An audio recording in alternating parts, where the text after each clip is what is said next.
우리는 태어나면서부터 살아가는 모든 과정 속에 자기가 주인 되어 사는 훈련을 철저히 받아왔습니다. 집에서도 그렇고 학교에서도 그렇고 사회에서도 그렇고 이웃과의 관계에서도 그렇고 자기가 주인 되어서 자기를 위해 사는 삶에 철저히 훈련되어 왔습니다. 어린이집에서부터 유치원을 거쳐 초, 중, 고, 대학원 또는 박사과정 이르기까지 우리가 사는 삶의 원리는 철저히 자기가 왕이 되고 주인 된 삶의 원리에 익숙해 왔고 우리 몸의 모든 세포들이 그렇게 형성되어 왔습니다. 근데 여기에 큰 역행되는 일이 발생을 했습니다. 그게 예수님을 주님으로 모신 사건이었습니다.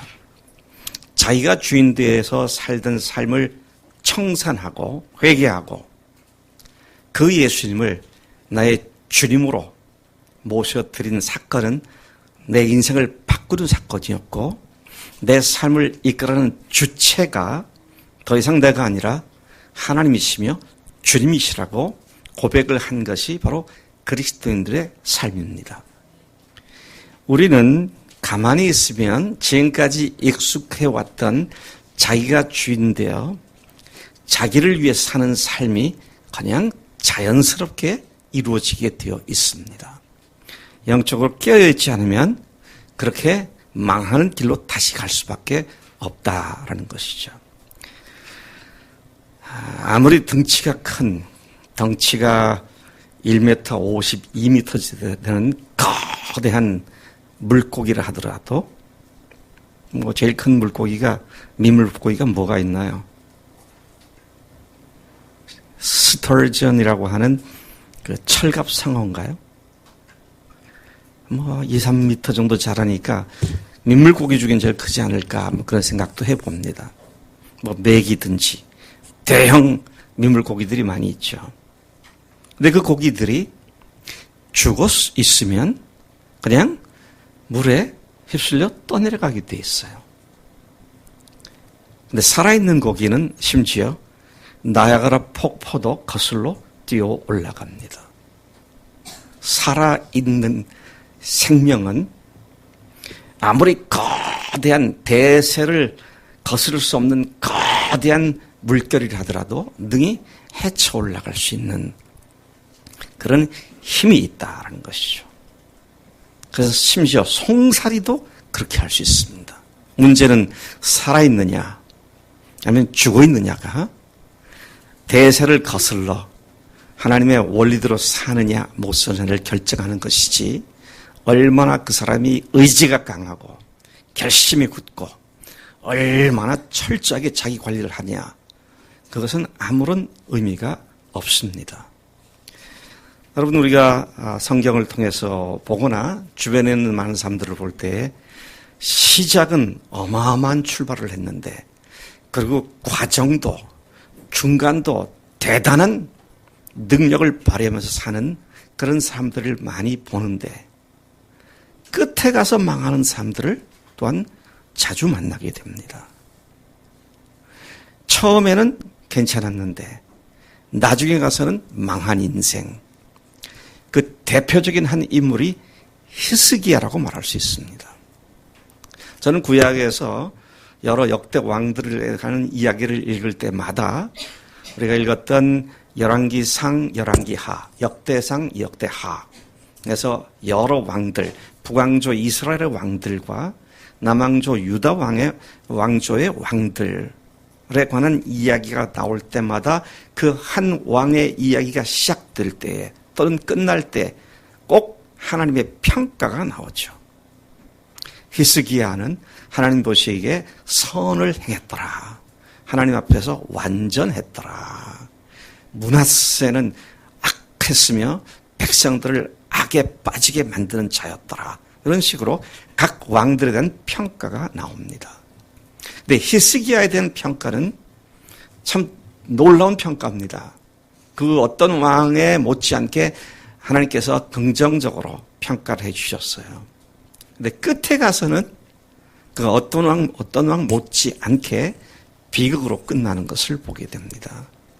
그래서 오늘 우리가 읽은 본문 말씀이 바로 이 히스기야에 대한 이야기를 우리에게 말해주고 있습니다. 우리는 아까 말씀드린 대로 삶의 주인을 바꾼 사람들입니다. 자연스럽게 내가 나를 위해 살던, 내가 온 우주의 중심이고 모든 것을 나를 중심으로 조작해서 살아온 데 익숙했던 우리들이었습니다. 그랬던 우리가 우리를 사랑하셔서, 이 세상을 사랑하셔서 그냥 말로만 사랑하신 것이 아니라 독생자를 보내주셨고, 그리고 그분이 오셔서 우리들의 죄를 위하여 대신 십자가에서 형벌을 받으셨고, 그래서 그분이 십자가에서, 한번 다시 해볼까요? 그분이 십자가에서 단번에 모든 죄를 완전히 영원히 사해 주셨음을 우리는 믿습니다. 그리고 그것을 믿을 수 있도록 확실한 증거인 부활로 우리에게 증거를 주셨습니다. 부활을 표적으로 주셨어요. 표징으로 주셨습니다. 증거로 주셨습니다. 따라서 우리의 믿음은 그냥 믿는 것이 아니고 확실한 역사적 사건이며 객관적 물증이라고 말할 수 있는 부활을 근거로 우리가 믿음을 갖게 된 줄로 믿습니다. 그런데 문제는 부활로 확실하게 믿게 된 그것으로 부활의 역사가 끝난 게 아니라 이 부활은 표적이기 때문에, 표적이라는 것은 원래 그 특징이 뭐냐라고 할 때 끊임없이 바라보며 확인하는 겁니다. 그렇지 않으면 표적이 의미가 없어요. 계속 바라보며 부활하셨지.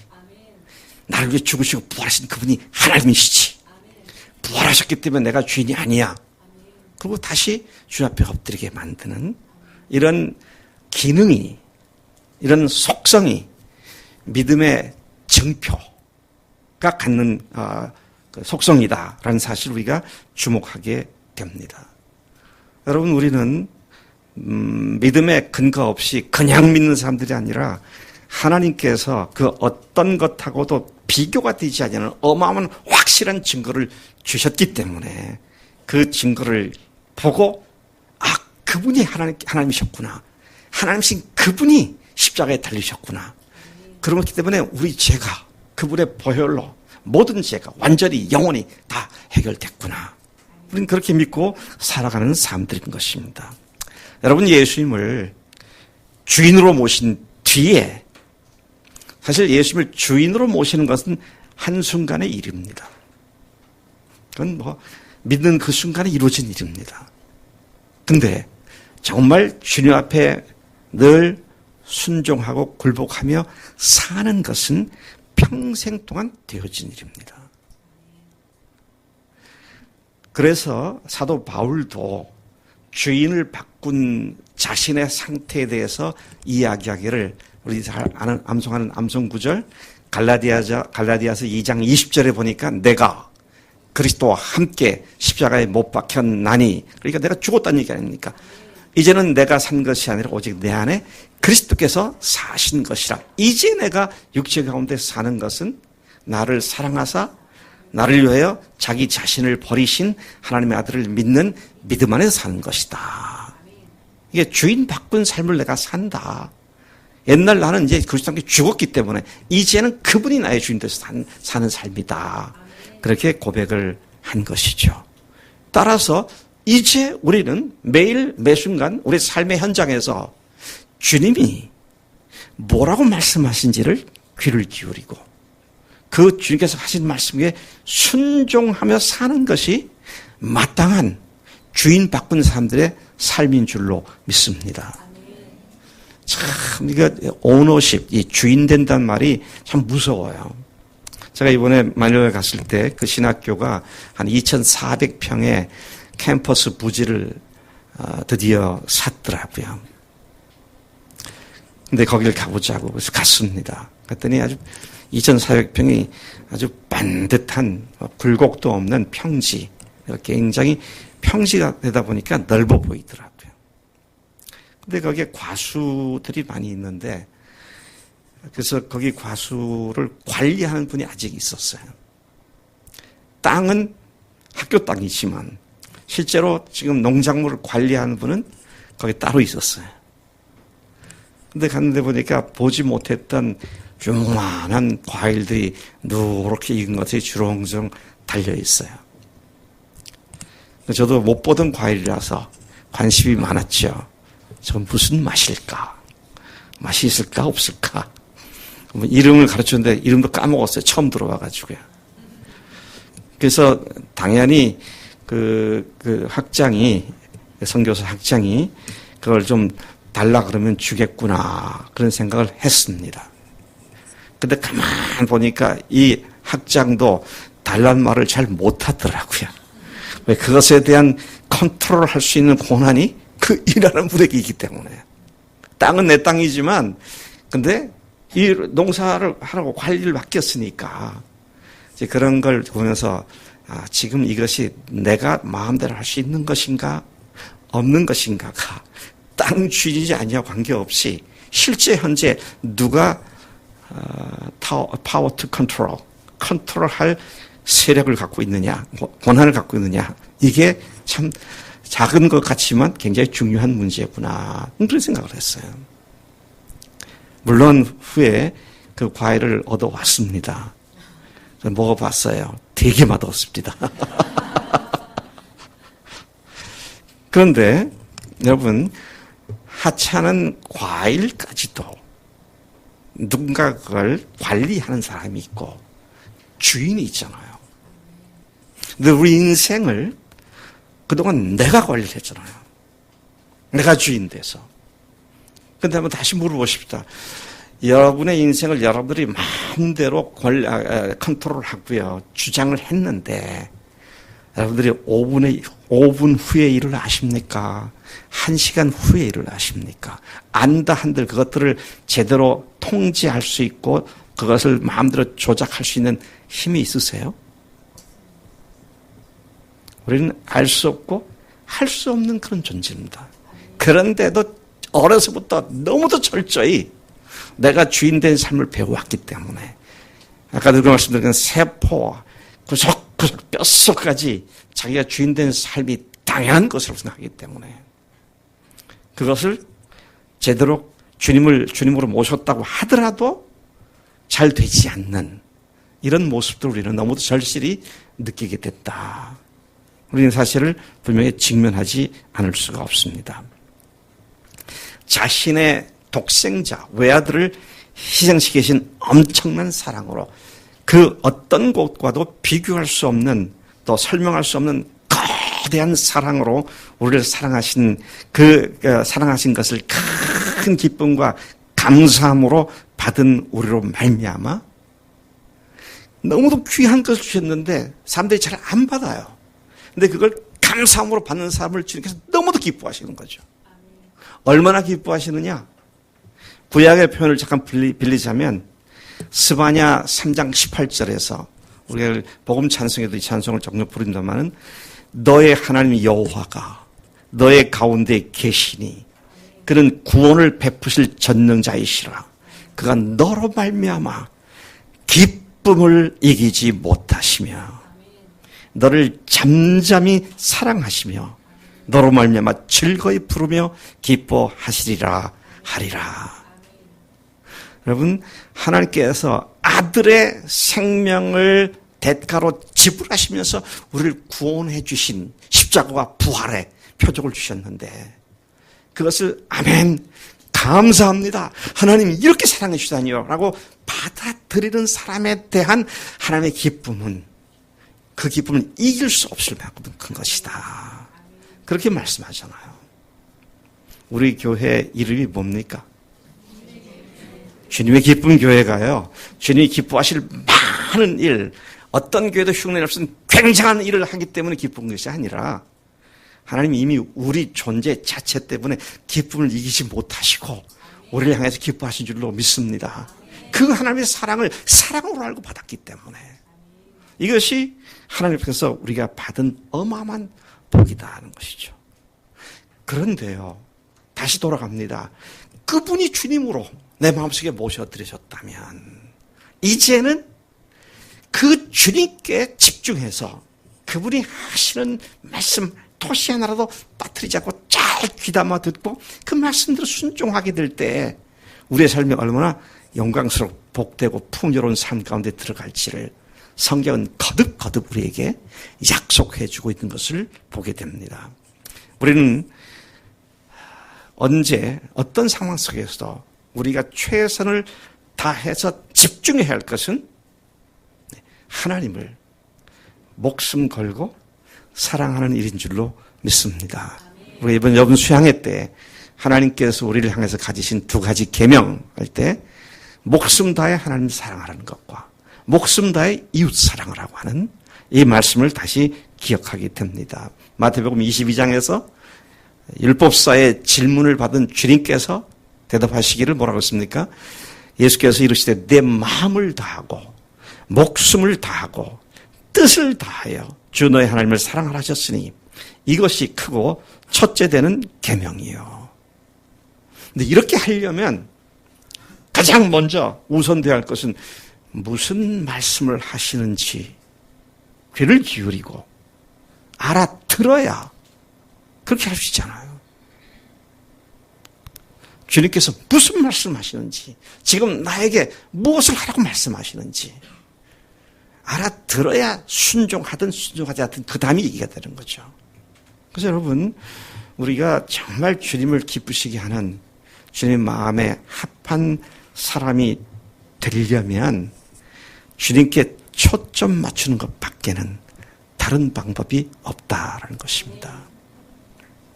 여러분, 매일 매순간 주님께 초점을 맞추고 계십니까?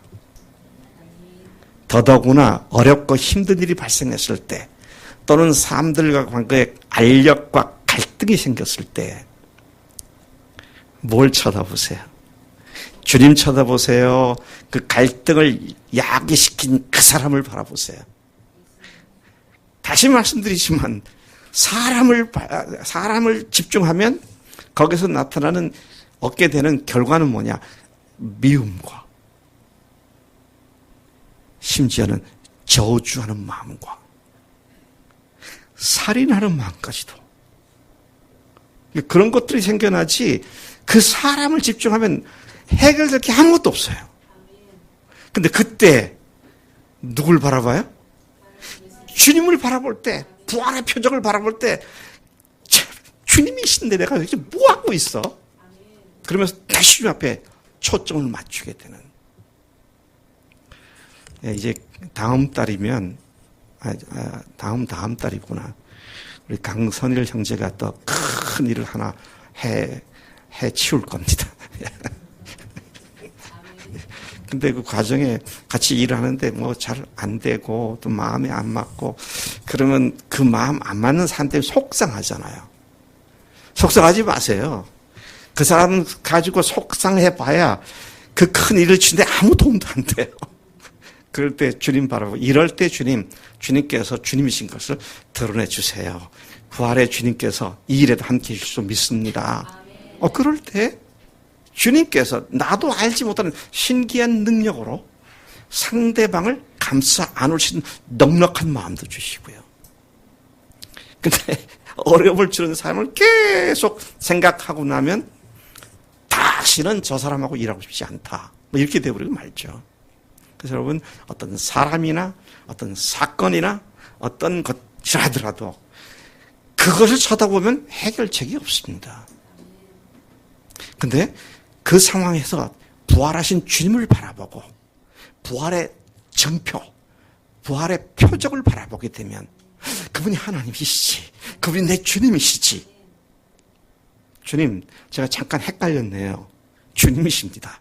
그럴 때 참 신기한 거는요. 조금까지 막 들끓고 불안정스러웠던 내 마음이 아주 고요하게 캄다운, 영어로 캄다운 된다고 그러잖아요. 이건 참 신기한 능력입니다. 수많은 그리스도인들이 그런 고백을 하지 않습니까? 그래서 오늘 우리가 히스기야를 통해서 아주 중요한 내용을 배워야 되는데요.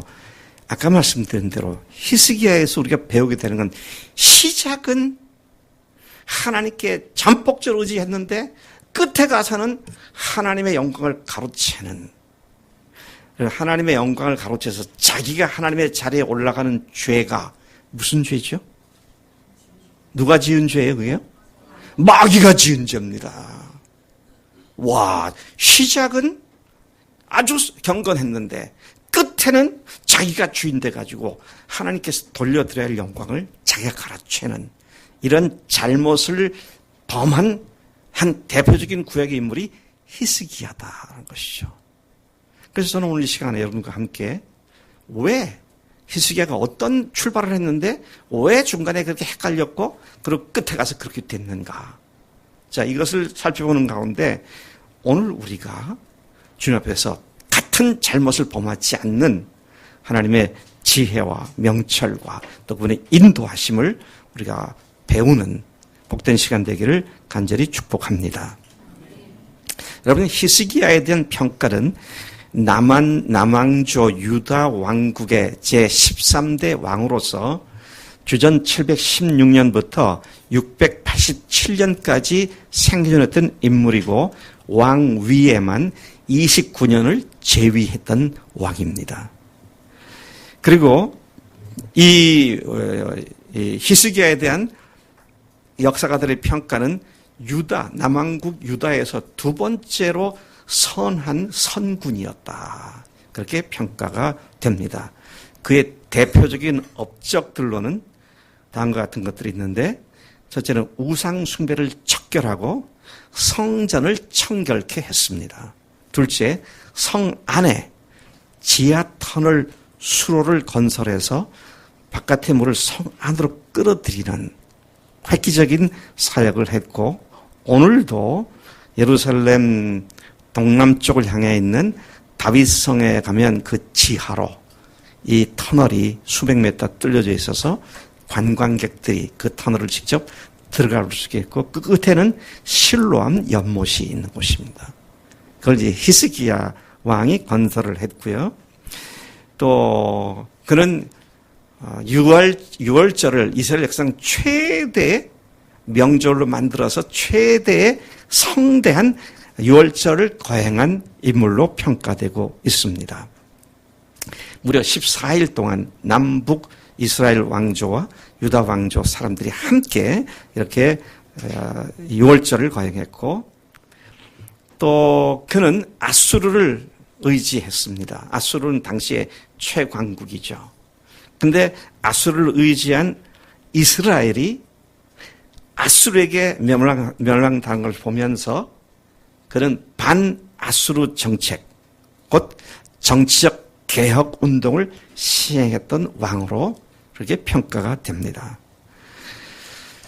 그리고 그는 국력을 키워가지고요, 아수르의 침략 위협 속에서도 블레셋을 쳐서 이스라엘 영토를, 유다 영토를 계속 넓힌 그런 왕이었고, 그리고 대표적인 이야기는 그가 죽을 병에 걸렸을 때 벽을 향하여 얼굴을 대고 통곡을 하면서 하나님 앞에 연장을, 자기를 고쳐달라고 그런 기도를 했고, 무려 15년을 그의 생명을 연장 약속을 받고 그렇게 누렸던 왕으로 기억됩니다. 사실 히스기야 하면은요, 제일 먼저 떠오르는 게 생명을 15년 연장받은 왕, 이런 생각이 들죠.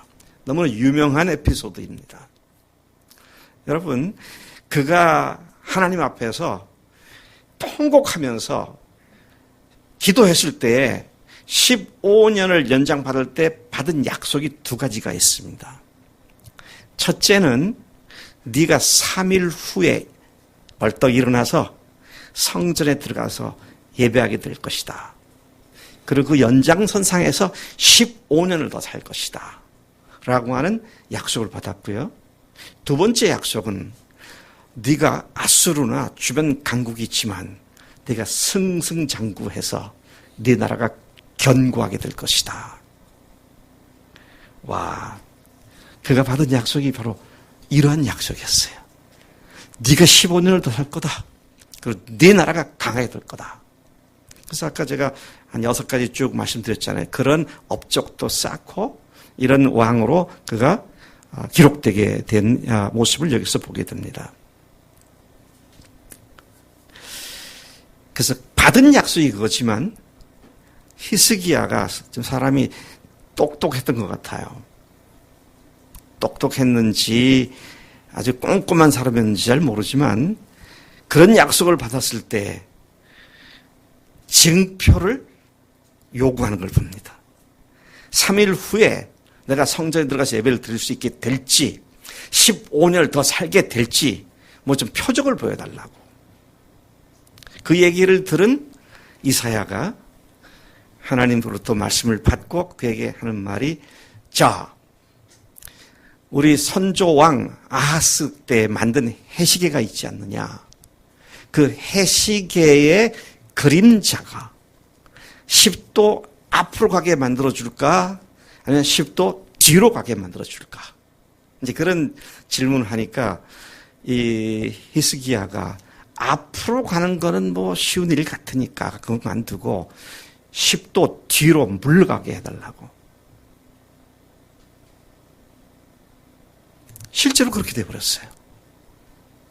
여러분 초등학교 때 자연과학이나 또 중학교 때 물리학 상식을 가지고 한번 물어보겠습니다. 이렇게 해시계가 있으면 거기에 막대기나 아니면 기준 뭐가 있겠죠? 그리고 해가 뜨면 이제 그림자가 삥 돌아갈 거 아니에요, 계속. 근데 이 해시계의 그림자가 앞으로 간다는 얘기는 우리가 알고 있는 우주 물리학으로 말하면 지구가 자전을 한다는 얘기잖아요. 10도 빨리 갔다는 얘기는 자전하는 속도가 배로 빨라진다는 얘기가 되겠죠. 근데 그림자가 거꾸로 10도를 갔다. 그러면 어떤 상황이 발생하는 거예요? 하나님께서 지구를 역주행을 시키는 거예요. 지구를 역주행시키는 거예요. 반대로 돌리는 거잖아요. 여러분 상상해 보셨어요? 뭐 물리학을 아시는 분 또 그러면 지구가 관성의 법칙에서 가득 게 다 튀어나갈지 모르겠다. 그렇게 말할지 모르지만 I don't know. 그게 복잡하고 잘 몰라요. 그런데 10도 뒤로 물러갔어요. 세상에 하나님께서 왜 10도를 뒤로 물리셨어요? 표징을 보이기 위해서. 증표를 보여주기 위해서. 예를 들면 이 10도를 뒤로 지구를 갖다 거꾸로 돌려야 뭐 지구가 다른 행성하고 충돌을 피한다든지 그러면 그럴 수 있을 거라고 생각해 볼 수 있는데 그게 아니고 한 왕을 15년을 더 살게 하겠다는 약속이 확실하다는 표적을 보여주기 위해서 이거 지구를 갖다 뒤로 돌렸다는 거예요. 와, 세상에 이럴 수가 있나요?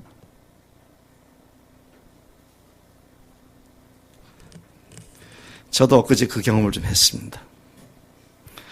금요일 날 밤 11시 10분 비행기를 타도록 돼 있었어요. 마닐라에서. 근데 선교사가 걱정을 해요. 교수님, 여기 지금 한국에 태풍이 지금 올라가고 있는데 태풍의 위치가 교수님이 가는 그 인천공항 도착한 그쯤에서 같이 겹칠 것 같다고. 그래서 앱에 있는 걸 봤어요. 근데 제주도에 좀 벗어나서 목포 쪽에 이렇게 뺑뺑 이렇게 기류가 돌고 있는 그런 사진이 나오더라고요. 그래서 저도 이제 서울서 인천서 비행기가 떠서 마닐라 도착을 하면 그게 다시 오기 때문에 인천에서 비행기가 떴느냐 안 떴느냐 그것만 이제 확인하면 되겠다. 그랬더니 시간 지나서 비행기가 떴다고 연락이 왔어요. 그것도 요즘은 기술이 좋아서 앱이 그 비행기 플라이트 넘버를 치면은 지금 그게 어디 가고 있다는 것도 알려주는 앱이 있더라고요. 유료 앱인데 근데 어떤 선교사가 그걸 갖고 있어서 이 선교사는 없고, 그래서 그분한테 요청했더니 지금 그 대만 좀 못 미쳐 지금 오고 있다고. 확실히 오는 거구나. 그러면 무조건 비행장에 들어가서 보딩 패스를 받고 기다리는 거다. 그리고 들어갔어요. 한 30분 늦었지만 비행기는 정상적으로 왔고 정상적으로 떴습니다. 그래서 제 생각에는 그랬어요. 더더구나 그날 태풍이 있으니까 그 비행 항로를 알려주는 그 화면 뜨잖아요. 그래 보면 지금 비행기가 지도상에 어디를 나르고 있다. 또 코스를 이렇게 다 보여주는데, 희한한 코스를 잡은 거예요. 어떻게 잡았냐면 내 생각에는 목포에서 더 서쪽으로, 중국 쪽으로 그렇게 해가지고 날아와야 괜찮을 것 같은데, 이게 부산으로 들어와서 우리나라 한반도 대각선을 그으면서 인천공항에 들어오는 거예요. 근데 그때 이제 위치가 아마 목포에서 좀 올라와서 광주나 뭐 그 정도 그 어간인 것 같았는데, 그럼 부산 올라가다 이게 부딪힐 거 아니에요. 그래서 부딪히더라도 뭐 이 사람들이 다 기상도 알고 했으니 잘 가겠지. 근데 조금도 비행기가 흔들리지도 않고 인천공항에 같이 온 거예요. 그래서 제가 밴드에다가 그랬잖아요. 태풍을 뚫고 돌아왔습니다. 아마 이런 상황을 그냥 얘기하지 않거나 그냥 설명 없이 얘기하면 안 믿을 수도 있어요. 이거 박 목사도 좀 과대 망상증이 걸린 것 같아. 무슨 태풍을 뚫고 뭐 이렇게 얘기가 되죠. 실제 여러분 태풍 지나간 코스하고요. 새벽 4시, 3시, 4시에 내가 탄 비행기가 날아온 그 코스를 보세요. 딱 크로스가 되죠. 근데요, 제가 지금 이 아까운 시간에 비행기 타고 온 것 가지고 지금 잔뜩 얘기하잖아요. 하나님께서 나를 태풍 속에도 안전하게 지키셨다고. 근데 이게 아니고 지구를 아예 10도 뒤로 돌려놓으셨어요. 박영재가 아니라 안영재. 하나님께서 너를 위해서 그런 일을 했고 네가 그걸 알았다면 평생 잊을 수 있어 없어? 못 잊죠. 그걸 어떻게 잊습니까? 하나님이 다른 국가나 뭐 민족이다 얘기하니까 나 한 사람을 위해서 이렇게 하셨구나. 히스기야에게 하나님께서 그런 약속을 하셨고 그 약속이 확실하다는 사실을 해 그림자가 일용표에 있는 그림자가 10도 뒤로 물러가게 하셨고 그렇게 해서 그가 15년을 하나님께서 약속하신 그 약속의 내용들을 누리며 살았잖아요. 근데 이제 문제가 생겼습니다. 무슨 문제가 생겼느냐. 그가 다시 병들었다는 얘기를 듣고 당시 아직 초강대국으로까지는 성장하지 않았던 바벨론의 왕이 사신단을 보내서 위문을 하러 왔어요. 병위문을 보냈습니다. 그때 이 히스기야 왕이 그 먼 나라에서 온 사람들에게 자기 왕궁 안에 있는 모든 창고들을 다 열어 제치고 우리나라가 이렇게 융숭한 나라라고 부와 귀를 잔뜩 자랑을 했습니다. 나중에 이사야가 와서 누가 왔느냐 그러니까 먼 나라에서 먼 곳에서 아마 그가 분명했어요. 먼 곳에서 그냥 먼 곳에서 바벨론에서 왔다고 말이죠. 그래서 내가 이걸 보여줬다고. 우리나라가 얼마나 강한 나라인지를 보여줬다고. 야, 그 얘기를 들은 이사야가 예언을 합니다. 어찌 그렇게 하셨느냐고. 하나님께서 당신의 열조 왕들이 계속 준비해서 이렇게 쌓아놓은 이것을 someday, 어느 날 하나도 남기지 않고 다 바벨론으로 옮길 겁니다. 또 당신의 아들들 가운데서, 근데 이거 아들들 보니까 이게 그 후손에서 그런 말로 해석을 해야 할 것 같은데요. 바벨론의 내시가 될 겁니다. 그러니까 이스라엘이 다 망할 겁니다. 남유다가 완전히 망할 겁니다. 하나님이 취하실 영광을 자기가 드러나서 자기가 취하고 자기를 과시한 그에게 하나님의 징벌이 그렇게 임할 거라고 그렇게 말씀하신 걸 봐요. 여러분, 왜 히스기야가 이런 실수를 범했을까요? 첫째, 하나님께서 그걸 그렇게 하셨다는 걸 그는 까먹었어요. 둘째, 그 어마어마한 표적을 안 쳐다봤어요. 그 표적을 계속 봤으면 그가 그렇게 교만할 수도 없는 거죠. 이미 죽은 몸이지 15년 전에. 그때 살려주셔서 전쟁할 때도 이기게 하셨고 그게 그때 주님께서 나에게 보여주신 그 표징이 바로 이름표가 10도를 뒤로 물러가는 그런 표적을 통해서 하셨는데 내가 하나님의 영광을 찾아 뺏어서는 안 되지. 그렇게 해야 할 것이 마땅한데 그는 하나님의 영광을 자기가 독차지하고 하나님께서 자신에게 주신 것들이 마치 자기가 자기 힘으로 자기의 능력으로 취한 것처럼 그렇게 의시되고 교만을 떨었던 그런 모습을 우리가 여기서 볼 수가 있습니다. 야, 여러분, 이거 말이죠.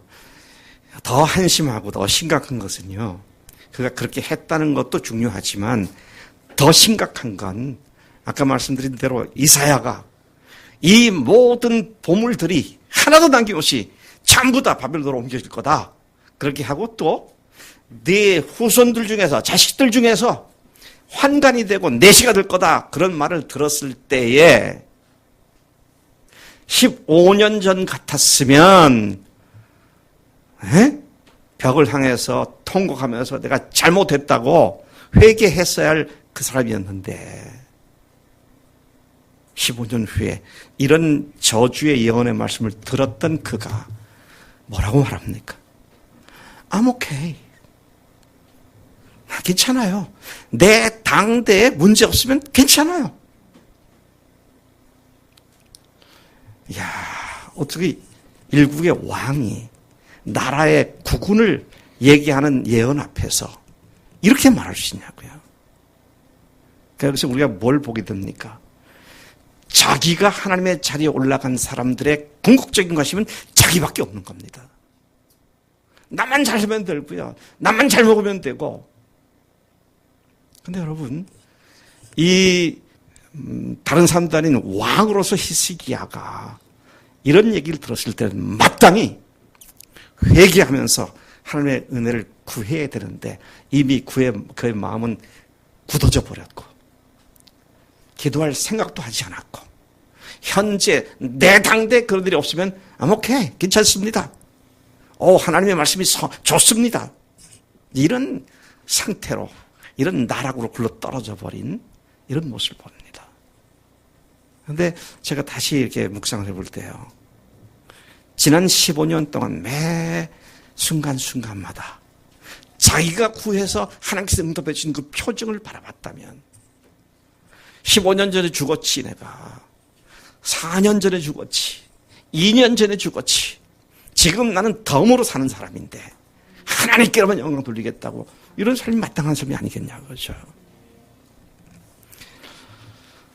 여러분 다음 세대를 생각하지 않는 집단이나 무리나 책임자들은 정말로 지도자의 자격이 없습니다.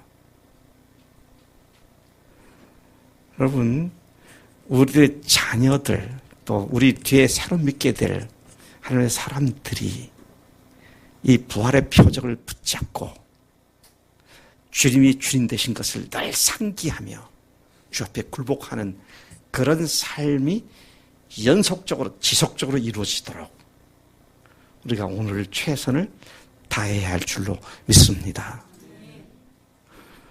저는 제가 그렇게 생각을 해요. 나는 지금 우리 교인들과 계속 싸우고 있다고. 이 말을 들으면 여러분들 기분 좀 나쁘실지 모르지만 사실 제 마음에 싸움이 있어요. 저는 객관적으로 보면은요, 우리 주님의 기쁜 교회 교인들처럼 이렇게 훌륭한 사람은 별로 못 봤어요. 교인으로서 너무 귀한 분들이고 잘 하시는 분들이에요, 교회에서. 근데 제가 복음 사역에서 전문가잖아요. 그죠? 강선일 형제는 로켓 쏘아 올리는데 전문가예요. 그러니까 뭐가 어떻게 되면 뭐 때문에 저랬구나 딱 감을 잡아요. 근데 저 같은 사람 발사대 옆에 놓고 보라 해두면 몰라요, 저는요. 제가 신학교에서 40년 강의했잖아요. 그리고 이 복음이 혼잡하게 됐구나, 구멍이 났구나. 그래서 구멍난 복음을 기웠잖아요. 근데 그 구멍이 결정적으로 뭐냐 할 때 예수님을 구세주로만 믿었지 주님으로 알고 굴복하지 않는, 이게 결정적인 문제구나. 그러니까 예수님을 믿는다고 하는데 정말 예수님을 주님으로 인정하고 실제 삶에 굴복하고 있느냐, 이게 잘 보이는 거예요, 제 눈에는. 그러니까 여러분들하고 싸우는 거예요. 근데 제가 참 싸우면서도 제가 여러분들을 사랑하지 않는구나 하는 자책감이 많이 듭니다. 왜? 제 눈에 보이는 대로 얘기를 해줘야 되는데 혹시 상처받을까 봐 조금 감해가지고, 아니 많이 감해가지고, 진짜 해주고 싶은 말은 지금 그건 당신이 주인입니다, 회개하세요, 이렇게 하고 싶은데 그럴 수 있는 관계가 제대로 아직 아니구나 이러면 말 못하는 거예요. 그러니까 제가 여러분들 정말 사랑하지 않는 가짜 목사구나 이런 생각이 들어요. 여러분, 정말 핵심을 애둘러서 말하지 않고 직설적으로 말해주는 사람이 정말 사랑하는 사람입니다. 그래서 여러분, 오늘 이 말씀대로 예수님을 주인으로 모시고 사는 삶의 결정적인 비결은 뭐를 쳐다보는 거다? 부활하신 주님을 쳐다보는 겁니다. 그분이 부활하셨으니 그분이 하나님이시지. 그분이 하나님이시니까 십자가에 죽으셨을 때 하나님으로서 우리를 죽으셨죠. 하나님께서 죽으셨으니까 우리의 모든 죄가 완전히 영원히 다 해결되어 버린 이 놀라운 축복 가운데 우리가 들어와 있는 줄로 믿습니다. 이 복음을 혼잡하게 만들려고 사탄은 계속 우리에게 말하기를 네가 주인이야. 에이, 요즘 세상이 어떤 세상이야? 너 얘기 들어봤지? 빅미 컬처야. I, 나, 내가. 여러분, 그래서 이미 우리는 예수님의 죽으심과 부활하심이 역사적으로 이미 다 이루어졌기 때문에 그 주님을 바라보고 주님이라고 고백한 이상 항상 초점을 부활하신 주님께 바라보면서 헷갈릴 때도 참 주님 부활하셨지. 이게요, 해가 10도 뒤로 물러갔다, 지구가 역회전을 한 10도 정도 했다, 그거 지구 역주행 예수님의 부활, 이걸 비교해 보면 어느 것이 더 큽니까? 이건 비교 상대가 안 돼요. 하나님이 죽으시고 하나님 부활하셔서 그 확실한 증거로 믿을 수 있게 해주셨으니까 말이죠. 여러분, 이제 우리는 부활에 눈의 초점을 고정시켜야 합니다. 여러분 들으셨죠? 지난 수양 때도 제가 말씀드렸고 자주 말씀드리는 것 중에 하나가 히브리서입니다. 히브리서 1장부터 10장까지가 뭐예요? 예수님이 대제사장이다. 그리고 구약의 제사장 제도가 예수님이 오실 것에 대한 예표였다. 짐승과 송아지나 이런 피가 바로 예수님의 피를 예표하는 것이었다. 그리고 이제 그분이 오셔서 실제로 죽으시고 부활하셔서 그 피가 하늘 성소에 뿌려져서 단번에 모든 죄가 완전히 영원히 해결되었다. 자, 그러니 이제는 11장에서 너희들이 이제는 믿음으로 살아라. 그래서 히브리서 11장이 믿음장이잖아요. 선진들이 이렇게 믿음으로 살았다. 너희들이 믿음으로 살아야 한다. 근데 어떻게 믿음으로 사느냐? 12장 너희 앞에 당한 경주를 경주하되 2절에 보니까 믿음의 주요 온전케 하시는 이이신 예수를 바라보라.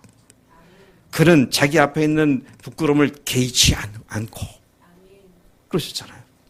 그러니까 주님을 바라보고 부활을 바라보고 그것을 표정으로 삼고 달려갈 때 능히 이 세상을 이기고 주님 앞에 굴복하는 삶이 매일 연속되어질 줄로 믿습니다.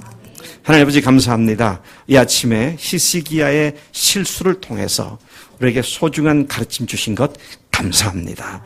하나님 참으로 우리가 어느 한순간도 죽으시고 부활하신 그 부활의 증거를 아버지 잊지 않게 하시고 매일 매순간 부활하신 주님, 믿음의 주요 온전케 하시는 예수님께만 초점을 고정시켜 우리의 모든 생애가 주님으로 인도되어지는 승리의 삶이 되게 하신 줄로 믿습니다.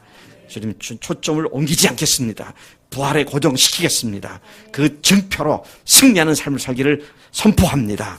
감사합니다. 예수님의 이름으로 기도를 쌉나이다. 아멘.